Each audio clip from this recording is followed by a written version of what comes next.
अपने बाप की कदर करो। बाप वो हस्ती है जो खुद फटे पुराने कपड़े और जूते तो पहनते हैं, लेकिन बच्चों को नहीं पहनाते हैं। इस दुनिया में आपका बाप वो वाहिद शख्स है जो चाहता है आप उससे ज़्यादा कामयाब हो।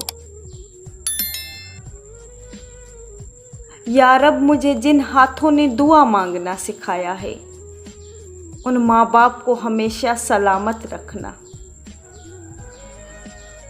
खुदा के बाद जिसने मुझे पूरा किया, अहले जहां सुनो वो मेरी माँ है। मुझे मोहब्बत है अपने हाथों की सभी उंगलियों से। ना जाने किस उंगली को पकड़कर मेरी माँ ने मुझे चलना सिखाया।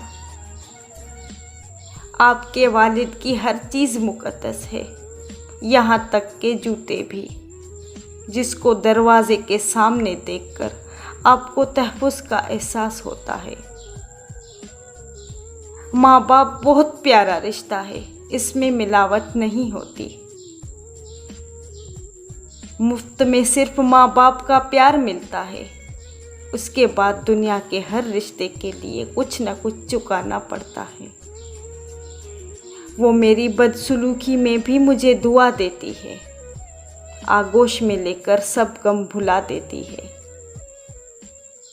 हर मुश्किल आसान होती है जब तक जिंदा माँ होती है।